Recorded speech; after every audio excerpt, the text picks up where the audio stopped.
صاحب کے سے مطلب ان کی رہائی کے لیے، لیکن اب ان سے ملاقات کے لیے احتجاج ہوتے ہیں، بڑی عجیب سی بات ہے۔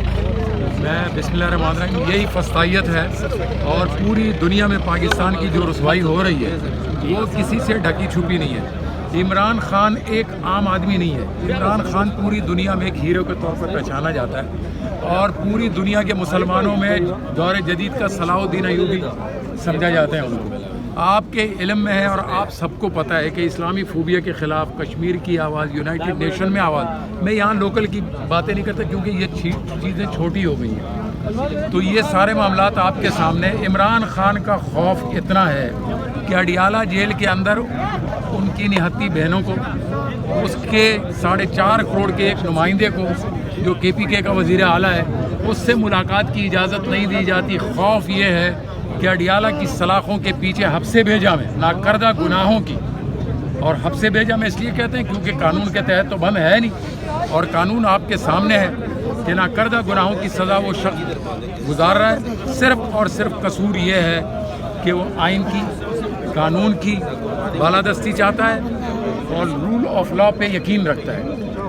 تو میں اچھا سر، میں اگر یہ تھوڑا سا پلس کرتا ہوں، نواز شریف صاحب چونکہ 3 مرتبہ وزیر اعظم رہ چکے ہیں، خان صاحب کو تقریباً 3.5 پونے 4 سال ملے ہیں، تو خان صاحب میں اور نواز شریف صاحب میں کیا ڈفرینس ہے کہ نواز شریف صاحب جو ہے وہ اب بھی دوبارہ وزیر اعظم بننے کے لیے جا رہے ہیں اور خان صاحب سے اجازت نہیں مل رہی؟ دیکھیے کہ یہ تو نواز شریف کا کسی سے ڈھکا چھپا نہیں ہے، ان کے ایسڈ پوری دنیا میں پھیلے ہوئے ہیں، خالی لندن یا کسی اور جگہ پہ نہیں ہے۔ وہ پاناما نے آپ کو بتا دیا کہ پوری دنیا کے مختلف ممالک میں اس کی فیملی کے، اس کے بچوں کے، وہ ڈھکا چھپا نہیں ہے پوری دنیا میں۔ عمران خان کا ایسڈ اس کی قوم ہے، اس کی عزت ہے، اس کی ناموس ہے، اور اپنے ملک کی بقا ہے، یہ اس کا ایسڈ ہے، اور اس کے لیے وہ اڈیالہ جیل کی گرمی بھی برداشت کرتا رہا 44 کی، آپ نے دیکھا، اور اس وقت بھی اس سرد موسم میں بھی وہ ایک ہی بات کرتا ہے کہ بالادستی آئین اور قانون کی ہوگی، اوپر اللہ، نیچے آئین اور قانون کی بالادستی ہوگی۔ اس سے ہٹ کر اگر کوئی گیو اینڈ ٹیک کرنا چاہتا ہے تو یہ تو کسی سے ڈھکی چھپی بات نہیں ہے کہ عمران خان کے لیے ایسے راستے تو ایک نہیں 50 کھلے ہوئے ہیں، مگر مشکل یہ ہے کہ عمران خان کا ورکر بھی اس کے لیے تیار نہیں ہے۔ عمران خان تو ان چیزوں سے بہت بڑا ہو چکا ہے۔ ایک بات یہ پوچھنا چاہتا ہوں، ویسے تو اس میں شک نہیں ہے کہ PTI کے ساتھ یعنی کہ ہم بھی سوچ رہے ہوتے ہیں کہ ہمیں بھی پہلے اگر پتہ ہوتا تو ہم بھی جنرل کونسلر کا الیکشن لڑ رہے تھے تو کہیں CM نہیں تو کہیں وزیر منسٹر تو لازمی بن جاتے۔ یہ کیا ایسی ہوا ہے کہ یہ باقی پارٹیوں میں نہیں ہے اور عمران خان کے ساتھ ہے؟ دیکھیں، میرا خیال ہے کہ 78-77 سال ہو گئے، اس ملک میں کسی نے کھڑے ہونے کی کوشش بھی نہیں کی، کھڑا ہونا تو دور کی بات ہے، اور عمران خان اس قوم کی خاطر، اس ملک کی بقا کی خاطر، ان طاقتوں سے جسے ہم اور آپ اسٹیبلشمنٹ کہتے ہیں، ان قوتوں سے جو ہمیشہ اس ملک پہ قابض رہی ہیں یا جن کے زیر اثر ہمیشہ یہ فارم 47، پاناما زدہ، سرے زدہ، یہ 2-3 خاندان جو مختلف شکلوں میں ہم پر مسلط کیے گئے تھے، تو یہ تو جوئی حضوری کرتے تھے، سلام کرتے تھے، اور جناب کبھی ایک کی باری کبھی دوسری باری۔ یہ میں 35 سال سے تو میں تقریباً اس سیاست کو دیکھ رہا ہوں اور اس کا طالب علم رہا ہوں پولیٹیکل سائنس کا، تو کبھی ایک خاندان آ جاتا تھا، کبھی دوسرا خاندان، کبھی ایک کو برا کہتا تھا، کبھی دوسرے کو برا کہتا تھا، تو یہ ڈھکی چھپی پہلی دفعہ ہوا ہے، بلکہ دنیا کے چند دور جدید میں چند لوگوں میں سے ایک آدھی جگہ پہ اگر ایسا ہوا ہو کہ عمران خان جیسا لیڈر کوئی پیدا ہو۔ آج عمران خان کو لوگ پوری دنیا میں فالو کرتے ہیں، وہ اس چھوٹے سے سسٹم سے، یہ وزیر اعظم کے بننے سے، ان چیزوں سے وہ بہت بڑا ہو گیا۔ اچھا سر، ووڈا صاحب نے پریس کانفرنس کی تھی، کر کے بتا دیا تھا کہ آپ لوگوں کو آنے کی ضرورت نہیں ہے، ملاقات نہیں کروانے دی جائے گی۔ رانا ثناء اللہ صاحب نے کہا کہ ملاقات اس لیے نہیں کروا رہے کہ کون سا پیغام آ جائے، اور وزیر اعلیٰ جلسے میں کون سا پیغام دے دے، کیا کر بیٹھے۔ میرا خیال ہے کہ ووڈا صاحب کو بھی پتہ ہے کہ تحریک انصاف کا ورکر اور عمران خان کا سپورٹر، وہ 9 مئی کے بعد جس فسطائیت کا سامنا اس نے کیا ہے، اور یہ بھی ہمیں پتہ ہے کہ وہ کس کے کہنے پہ یہ زبان استعمال کر رہا ہے، تو تحریک انصاف کا نہ تو ورکر گھبرانے والا ہے، اور CM کو آپ نے دیکھا ہے، الحمدللہ ہمیں فخر ہے اپنے CM کے اوپر۔ عمران خان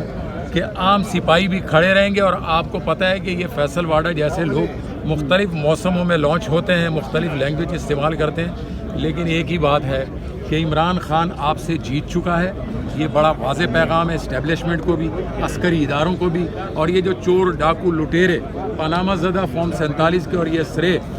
محل رکھنے والے لوگ جو ہم پر آپ نے مسلط کیے ہیں، خدا را جواب دے، ہم نے اور آپ نے دینا ہے، کیونکہ ہم نے اور آپ نے اس ملک میں رانا رہنا ہے۔ سنہا کو بھی پلس کر لیں، انہوں نے کہا ہے کہ وہ اس لیے ملاقات نہیں کروانے دی جائے گی کہ پتہ نہیں کیا پیغام آ جائے اور سہیل صاحب کس طرح کا پیغام دے دیں، کس طرح کا اعلان کر بیٹھے ہیں۔ نہیں، میرا خیال ہے کہ سہیل صاحب یہ ٹھیک کہہ رہے ہیں کہ خوف ہے ان کو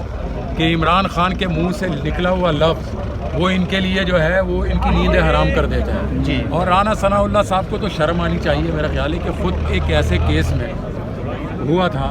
اور اندر ہوا تھا جس میں ان کو جو ہے منشیات کے کیس میں، اور وہ پوری دنیا کو پتہ ہے کہ وہ کس نے کیا تھا، اور آج انہی کی گود میں بیٹھ کے گن گاتا ہے ان کے، تو میرا خیال ہے اس کے لیے تو شرم کا مقام ہے، اس کے ہوش کے ناخن لینے چاہیے، یہ چیزیں بدلتی رہتی ہیں۔ باقی عمران خان جب تک کھڑا ہے، یہ قوم، یہ پوری دنیا کے نوجوان اس کے ساتھ کھڑے ہیں اور انشاءاللہ کھڑے اچھا رہیں۔ سر، میرا تھوڑا سا شرارتی سوال نہیں ہے لیکن تھوڑا سا اس کو دیکھنا ہے۔ عمران خان صاحب یعنی کہ کے پی اسمبلی میں جتنے بھی منسٹر بنے ہیں وہ سارے نوجوانان ہیں، سی ایم صاحب بھی وزیر اعلیٰ ہیں، تو میں اکثر ان کو کہتا ہوں کہ آپ کی تو جگہ نہیں بنے گی ایز اے سی ایم یا کسی وزیر، کیا کہتے ہیں سر؟ نہیں، میرا خیال ہے ایسا نہیں ہے۔ دیکھیں، مختلف اوقات ہوتے ہیں، مختلف وقتوں پہ مختلف لوگوں کو آپ ہمارے قائد کی اسٹریٹجی کو دیکھی ہوگی کم از جی کم، جی۔ ہم قریب سے زیادہ جانتے ہیں، تھوڑا سا ساتھ رہیں تو ہمیں پتہ ہے کہ وہ مختلف مواقعوں پہ مختلف فیلڈر کہ سیٹ ان کرتے دنوں ہیں، ضرورت ہے مختلف نوجوانوں کی۔ بیٹسمین بیچتے ہیں۔ آپ نے خود بھی دیکھا بعض اوقات وہ 5ویں نمبر پہ جایا کرتے تھے بیٹنگ کرنے، کبھی جی۔ 1 ڈاؤن چلے جاتے ٹھیک تھے ہے۔ اور کبھی 7ویں نمبر پہ کھیلنے والوں کو پہلے بھیج دیتے تھے۔ تو چیئرمین صاحب کی اپنی اسٹریٹجی ہوتی ہے، اور الحمدللہ ان 27 سالوں میں 28 سالوں میں ہم نے دیکھا ہے کہ کبھی اس کی اسٹریٹجی نے مار دی کھائی۔ اچھا، اگر خدا نخواستہ آپ کو کوئی اور پارٹی بھی کہے تو کیا آپ جوائن کریں گے پی ٹی آئی کو چھوڑ کے؟ یہ سوال ہی نہیں بنتا میرا خیال ہے۔ مطلب اگر میرا خیال ہے کہیں سے